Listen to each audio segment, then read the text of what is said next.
করতেছি এটা একমাত্র আল্লাহ তাআলা জানে, বান্দাকে প্রকাশ করার কথা নয়। বান্দাকে যদি প্রকাশ করি কিয়ামতের ময়দানের জন্য এটা সাক্ষী হয়ে যাবে। আল্লাহ তাআলা চাইলে মেহেরবানি করে বান্দার গুনাহ মাফ করে দিতে পারে, যে গুনাহ সাক্ষী হয়ে গেল ওই গুনাহ মাফ নেই। শেষ রাত্রে উঠে আল্লাহ দরবারে কান্নাকাটি করতে হবে, এলাহিয়া এলাহিয়া এলাহি গুনাহর দম দরবার শাহী। ইয়া আল্লাহ, দোস্তর বাড়িতে দোস্তকে রেখা দিয়ে তোফা নিয়ে যায়, আমি আপনার দরবারে গুনার গাঁথুরি নিয়ে আসছি, আমাকে মাফ করিয়ে দাও। এলাহিয়া এলাহিয়া এলাহি গুনাহর দম দরবার শাহী। আল্লাহ, আপনার শাহী দরবারে গুনাহ নিয়ে আসছি, মেহেরবানি করে আমার গুনাহগুলো মাফ করিয়ে দাও। ইয়া আল্লাহ, আমি গুনাহ করেছি দুনিয়ার কেউ জানে না। শেষ রাত্রে উঠে তাহাজ্জুদের নামাজ পড়িয়া আল্লাহর দরবারে যখন কান্নাকাটি করি, আস্তাগফিরুল্লাহাল্লাযী লা ইলাহা ইল্লা হু আল হাইয়ুল কাইয়্যুম ওয়া আতুবু ইলাইহি, আস্তাগফিরুল্লাহাল্লাযী লা ইলাহা ইল্লা হু আল হাইয়ুল কাইয়্যুম ওয়া আতুবু ইলাইহি। শেষ রাত্রে উঠে যখন বান্দা বা আল্লাহর দরবারে কান্নাকাটি করে, আল্লাহ পাক রব্বুল আলামিন নিচের আসমানে এসে ডাক দেয়, আলা মিন মুস্তাগফিরিন ফাগফির লাহ। ও আমার বান্দা, কার কি গুটে গুনাহ করেছো, আমি আল্লাহ তাআলার দরবারে মাফ চাও, আমি আল্লাহ পাক রব্বুল আলামিন মাফ করে দিব। এই জন্য দোষটা বা গুনাহ কখনো করা যাবে না। আল্লাহ তাআলার ভয় অন্তরে পয়দা করতে হবে। আল্লাহর ভয় যদি অন্তরে থাকে তাহলে আমি কখনো গুনাহ করতে পারবো না। আমি গুনাহ করতেছি এই জন্য আমি মনে করতেছি আমি একা একই গুনাহ করি, আর কেউ দেখে না। আমি মনে করতেছি আমি একা একই গুনাহ করি, আমার কোনো সাক্ষী নাই। আল্লাহ পাক বলেন, বান্দা না, ভুল বুঝেছো, তোমার গুনাহের ব্যাপারে, তোমার নেকামর ব্যাপারে, সব কিছুর ব্যাপারে সাক্ষী আছে না নাই? আল্লাহ পাক বলেন, হুয়া মাআকুম আইনামা কুনতুম ওয়াল্লাহু বিমা তা'মালুনা বাসীর। আল্লাহ পাক রব্বুল আলামিন বলেন, বান্দা তুমি যেখানে যাও, যে কাজ করো, আমি আল্লাহ পাক রব্বুল আলামিন দেখি।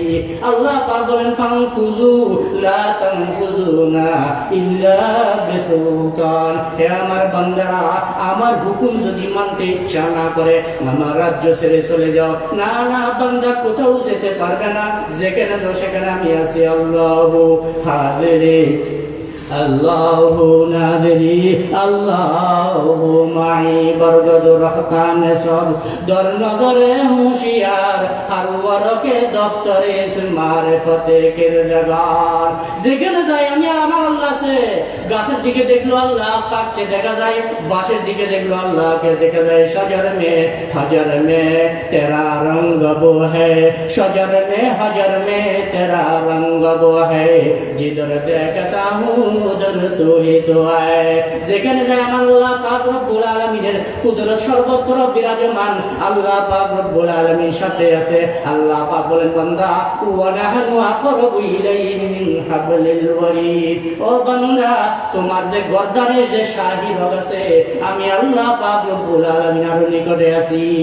আল্লাহ যদি সাথে আছে, এই অন্তরে এই বইটাকে বান্দা কখনো গুনাহ করতে পারবে? ও দোষটা আবার আরো সাক্ষী গিয়ে আছে, এই গুনাহের সাক্ষী আরো রয়ে গেছে। আমি মনে করতেছি আমার সাক্ষী গুলা মুছে যাবে, কোনো লেখালেখি নাই। আল্লাহ পাক বলেন, না বান্দা, তুমি যে ভালো কাজ করো, নেক কাজ করো, সবগুলো লিপিবদ্ধ হইতেছে। কিরামান কাতিবিনা ইয়ালামুনা মা তাফআলুন। আছে না, আমাদের দুই হাতের মধ্যে দুই ফেরেশতা আল্লাহ পাক রব্বুল আলামিন বসায় রেখেছেন। ওই ফেরেশতারা আমরা কি নেকির কাজ করি আর কি বদের কাজ করি, ওইগুলা সব কি আমার খাতার মধ্যে লিপিবদ্ধ করতেছে।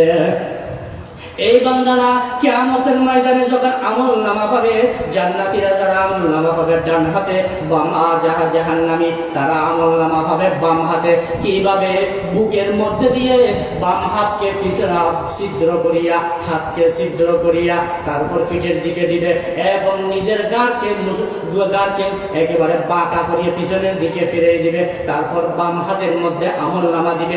আফসোস করবে, মালি হাদাল কিতাব লা ইউগাদিরু সাগীরাতান ওয়ালা কাবীরাতান ইল্লা আহসাহা।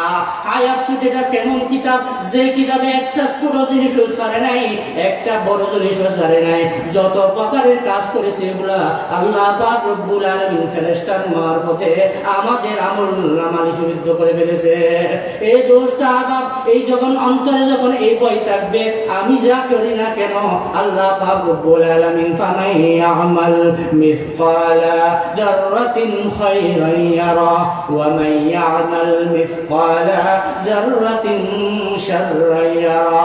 আমার বান্দারা, আল্লাহ পাক বলেন বান্দারা যারা যারা হিসাব করে যত নেক আমল করা হয়েছে সব কিছু হিসাব আল্লাহ পাকের কাছে দিতে হবে।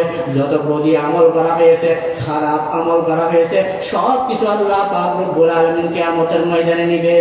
এই বই আছে, এই বই থাকলে দোষটা আবার কখনো গুনাহ করতে পারবো না। আরো সাক্ষী কি আছে, আরো সাক্ষী কি আছে? আল্লাহ পাক রব্বুল আলামিন বলেন, আমি যে জমিনের মধ্যে বসে দুনিয়ার নাফরমানি করি, জমিনের মধ্যে বসে চুরি করি, জমিনের মধ্যে বসে ডাকাতি করি, জমিনের মধ্যে বসে জেনা করি, জমিনের মধ্যে বসে পরের হক খাই, জমিনের মধ্যে বসে দুনিয়ার নাফরমানি সব করি, আল্লাহ পাক রব্বুল আলামিন বলেন কিয়ামতের ময়দানে এই জমিন আমার বিরুদ্ধে সাক্ষী দিবে। ইয়াউমাইদিন তুহাদ্দিসু আখবারা। সূরা জিলজালের মধ্যে আল্লাহ পাক বলেন জমিন তাকে আল্লাহ পাককে বলে দিবে, এ আল্লাহ আপনার বান্দা এই জায়গায় বসিয়া আমার সাথে জেনা করেছে, এ আল্লাহ আপনার এই বান্দা এই জায়গায় বসিয়া আমার সাথে আমার মধ্যে তার বসিয়া অন্যায় কাজ করেছে, চুরি করেছে, মদ খেয়েছে, জুয়া খেয়েছে, দুনিয়ার নাফরমানির কাজ এগুলা করছে। এগুলা কিয়ামতের ময়দানে আল্লাহু আকবার আর জমিন সাক্ষী দিবে। কয়টা সাক্ষী হলো? এক নম্বর সাক্ষী আল্লাহ পাক সাথে আছে, দুই নম্বর সাক্ষী কিরামান কাতিবিন আছে, তিন নম্বর হচ্ছে আমলনামা আছে, চার নম্বর জমিন সাক্ষী দিবে। জমিন সাক্ষী দিবে। এরপরে কিসে সাক্ষী দিবে? আমার হাত, আমার পা, আমার চন্দ্র যেগুলো আছে এগুলা সব কিয়ামতের ময়দানে আমার বিরুদ্ধে নালিশ করবে। আল্লাহ পাক রব্বুল আলামিন কিয়ামতের ময়দানে জমানের মধ্যে মুখের মধ্যে মোহর লাগাইয়ে দিবে, মুখে কোনো কথা বলতে পারবে না। আল ইয়াউমা নাখতিমু আলা আফওয়াহিহিম ওয়া তুকাল্লিমুনা আইদিহিম ওয়া তাশহাদু আরজুলুহুম বিমা কানু ইয়াকসিবুন। কি অন্যায় কাজ করেছি এগুলা সব আল্লাহ পাক রব্বুল আলামিন কিয়ামতের ময়দানে যখন মুখের মধ্যে মোহর মারে দিবে, মুখে কোনো কথা বলতে পারবো না, হাতে জবাব দিবে আল্লাহ আমি কলমের মাধ্যমে হারাম কাজ করেছি, অন্যায় কাজ করেছি, চুরি করেছি, সুদ খেয়েছি, সুদের সাক্ষী দিয়েছি, ঘুষ খেয়েছি, সব কিছু আমি কলমের মাধ্যমে করেছি, আমি হাতে অমুক স্পর্শ করেছি। দুনিয়ার নাফরমানি আমার হাতে সাক্ষী দিবে, আমার পায়ে সাক্ষী দিবে। কিয়ামতের ময়দানে দোষটা বাসার কোনো পথ নাই। এই জন্য আল্লাহর ভয় যদি অন্তরে থাকে তাহলে বান্দা কখনো গুনাহ করতে পারবে না, বান্দা কখনো গুনাহ করতে পারবে না। ঘটনা আছে কিতাবের মধ্যে, বনি ইসরায়েলের তিনজন মানুষ এক সময় বৃষ্টি আসার কারণে একটা গর্তের ভিতরে আশ্রয় নিলেন। আশ্রয় নেওয়ার পর বৃষ্টি আসছে, হঠাৎ একটা পাথর আসিয়া গর্তের মুখ একেবারে ভরাট হয়ে গেছে।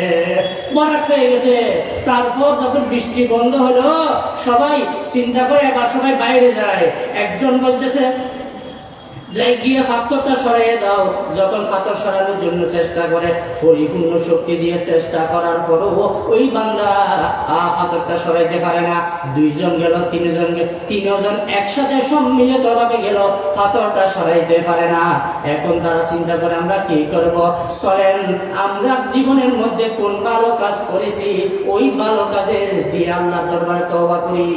তখন একজন দরখাস্ত করে, আল্লাহ আমার একজন কর্মচারী ছিল, কর্মচারী আমার কাছ থেকে প্রতি মাসে বাড়িতে যাওয়ার সময় ছুটি নিয়ে যাইত, কিছু টাকা আমার কাছে রেখে যাইত।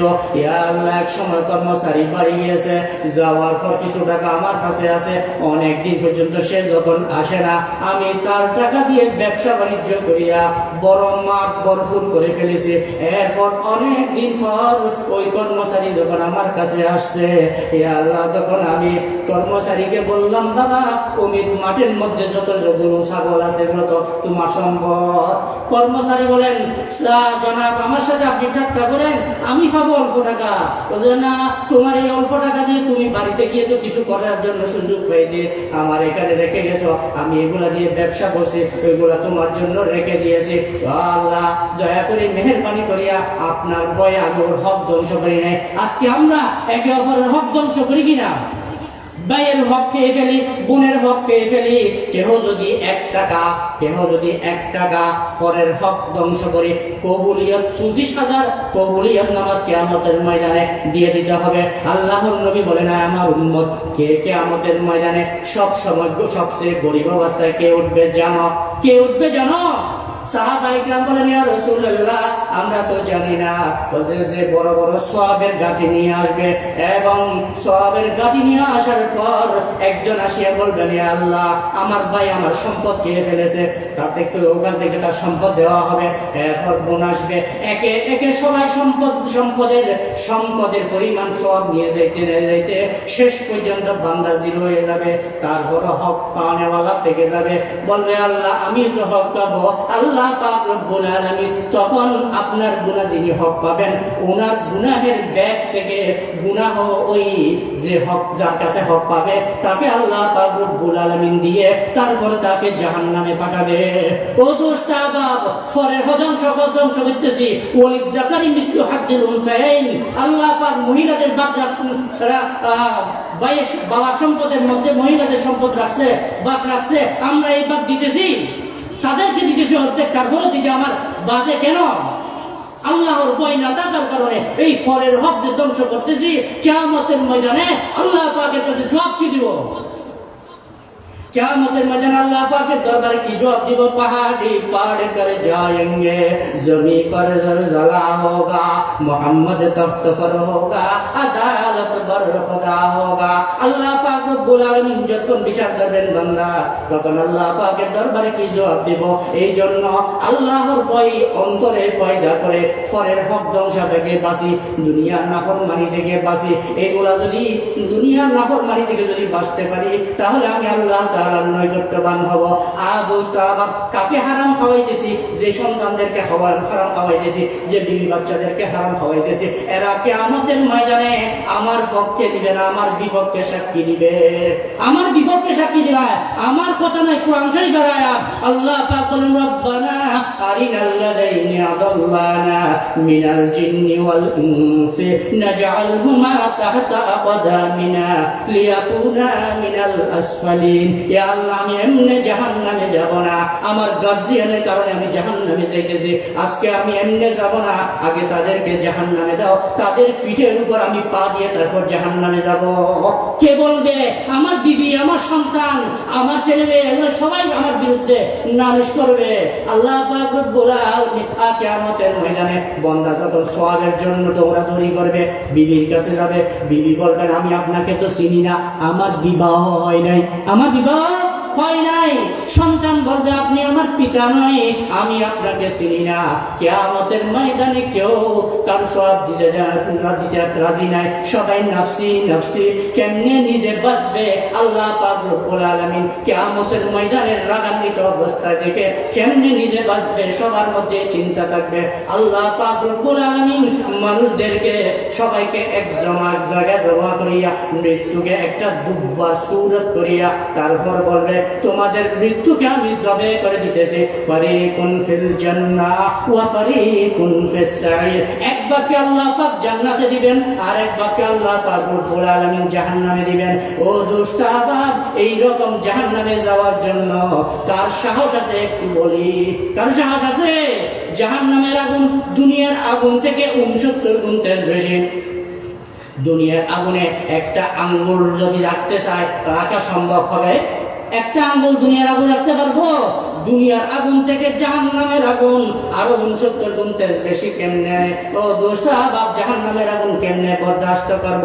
কিয়াম আল্লাহর নবীর কাছে এক সময় হযরত জিবরাইল আলাইহিস সালাতু ওয়াস সালাম পেরেশান অবস্থায় আসে। জিবরাইল আলাইহিস সালাতু ওয়াস সালামকে আল্লাহর নবী জিজ্ঞেস করেন, ও জিবরাইল আপনাকে কখনো পেরেশান অবস্থা দেখানো যায় নাই, আজকে এভাবে পেরেশানি কেন? জিবরাইল আলাইহিস সালাতু ওয়াস সালাম বলেন, ইয়া রাসূলুল্লাহ, আমি দুজককে দেখে আসছি, দুজকের এমন ভয়াবহ অবস্থা দেখে আমি সেরেশান হয়ে গেছি। আল্লাহর নবী বলেন, ও জিবরাইল, যে দুজক দেখে তোমার এত বড় পেরেশানি হয়ে গেছে, ওই দুজকটার বর্ণনা আমাকে দাও। হযরত জিবরাইল আলাইহিস সালাতু ওয়াস সালাম বলেন, ইয়া রাসূলুল্লাহ সাল্লাল্লাহু আলাইহি ওয়াসাল্লাম, দুজককে আল্লাহ পাক রব্বুল আলামিন 1000 বছর জ্বালায়া লাল করছে, আর 1000 বছর জ্বালায়া সাদা করছে, আর 1000 বছর জ্বালায়া কালো করছে, এখনো কালোর মধ্যে আছে।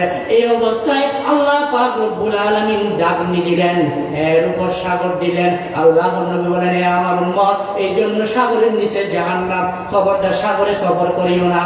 ক্বালান নবিয়্যু সাল্লাল্লাহু আলাইহি ওয়াসাল্লাম, লা তারকাবুল বাহর ফাইন্না তাহতাল বাহর নারন। আমার উম্মত, খবরদার যা সাগরে সফর করিও না, সাগরের নিচে জাহান্নাম। প্রয়োজনে যেতে পারবেন আনন্দ প্রমোদের জন্য সেন্ট মার্টিন আরো বিভিন্ন সাগরের মধ্যে আমরা সফর করি না, করি কিনা? দোস্ত আল্লাহ নবী বলেন, জাহান্নাম সাগরের নিচে, এই জাহান্নামকে আল্লাহ পাক শুয়ে যে ছিদ্র আছে, ওই ছিদ্র পরিমাণ যদি আল্লাহ পাক ছিদ্র করে দেয়, এমন গরম বের হবে সারা দুনিয়া জ্বলে পড়ে সরকার হয়ে যাবে। ইয়া রাসূলুল্লাহ, দুজকিদেরকে যে কাফর করানো হবে, একটা কাফর যদি পৃথিবীর মধ্যখানে যদি আল্লাহ পাক শুকাতে দেয়, এমন গন্ধ বের হবে সারা দুনিয়ার মখলুকাত সব সৃষ্টি মারা যাবে। ইয়া রাসূলুল্লাহ, দুজকিদেরকে যে শিকল ফরানো হবে, ওই শিকলকে যদি শিকলের একটা খরা মাত্র একটি অংশ পৃথিবীর শ্রেষ্ঠ পাহাড়ে রাখা হয়, পাহাড়েটা বলতে বলতে তাহাতুস সরা পর্যন্ত চলে যাবে। এমন ভয়াবহ দুজক। আল্লাহর নবী তারপর জিবরাইল আলাইহিস সালামকে বলেন, ও জিবরাইল, দুজকের কয়তলা বিশিষ্ট দুজক? দুজকের মধ্যে ইয়া রাসূলুল্লাহ সাল্লাল্লাহু আলাইহি সাল্লাম, দুজকের 7 তবকা বিশিষ্ট। মুনাফিকরা, কাফেররা কোন জায়গায় থাকবে, সাহাবীরা কোন জায়গায় থাকবে, মুশরিকরা কোন জায়গায় থাকবে, এইভাবে হাজিরা দিতে দিতে আল্লাহর নবীর কাছে 6 তবকার কথা বললেন, আর এক কথা বলেন নাই। তখন আল্লাহর নবী বলেন, ও জিবরাইল, আপনি তো 7 তবকা বলেছিলেন, 6 তবকার হাজিরা দিলা, আর এক তবকার হাজিরা দিচ্ছ না, কারণ কি? ইয়া রাসূলুল্লাহ, 7ম তারা হচ্ছে আপনার গুনাহগার উম্মত, যারা তওবা না করে গুনাহ করেছে, তওবা করে মরতে পারে নাই, এরপর আল্লাহ পাক রব্বুল আলামিন তাদেরকে ওই জাহান্নামে দিবে।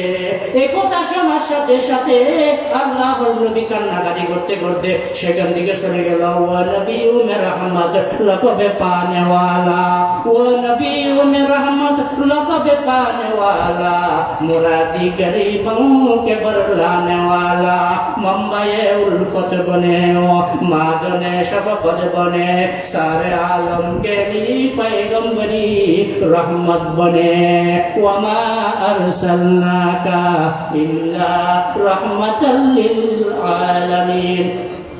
সারা জগতের জন্য আল্লাহ পাক রব্বুল আলামিন রহমত স্বরূপ পাঠিয়েছেন পয়গম্বর। এই পয়গম্বর আমি আপনার বেদনায় কান্নাকাটি করে, দোস্ত আহবাব, আমি আপনি কেমনে গুনাহের কাজ করি। নবী কান্নাকাটি করতেছে, 3 দিন পর্যন্ত আল্লাহর নবীর খানা হানি নাই, কোনো কথাবার্তা নাই সাহাবীদের কাছে। সবাই সাহাবী আল্লাহর নবীর দরবারে সালাম দেয়, হুজুর সালামের জবাব দেয় না। শেষ পর্যন্ত বিবি ফাতেমা রাদিয়াল্লাহু তাআলা আনহার কাছে খবর গেলেন। ফাতেমা রাদিয়াল্লাহু তাআলা আনহু আসছে ঘরের মধ্যে, আব্বা জান, আমি আপনার ফাতেমা। ফাতেমার নাম শোনার সাথে সাথে আল্লাহর নবী দরজা খোলার অনুমতি দিলেন। ও ফাতেমা, আমার উম্মত জাহান্নামে যাবে, এই বয়ে আমার উম্মত জাহান্নামের আগুন কেমনে বরদাস্ত করবে? এই জন্য আমি কান্না করতেছি, রব্বে হাবলি উম্মতি, রব্বে হাবলি উম্মতি। আমি আপনি হুজুর আল্লাহ পাক রব্বুল আলামিন নবী আমার জন্য যদি কান্না করে, আমি কিভাবে গুনাহের কাজের মধ্যে লিপ্ত হয়? এই জন্য আল্লাহর ভয় অন্তরে পয়দা করতে হবে, আল্লাহর ভয় পয়দা করতে হবে, সবসময় ইস্তেগফার করতে হবে, গুনাহ মাফ চাইতে হবে। আল্লাহর নবী হাদিস শরীফের মধ্যে আছে, আবু হুরায়রা রাদিয়াল্লাহু তাআলা আনহু বলেন, আমি আল্লাহর নবীকে বলতে শুনেছি, আল্লাহর নবী প্রতিদিন 70 বারের উপরে ইস্তেগফার করে। নবী যদি দৈনিক 70 বারের উপরে, আর এক হাদিসে আছে 100 বার, এতবার যদি ইস্তেগফার করে, আমি আপনি কেমন কতবার করতে হবে দোস্ত আহবাব?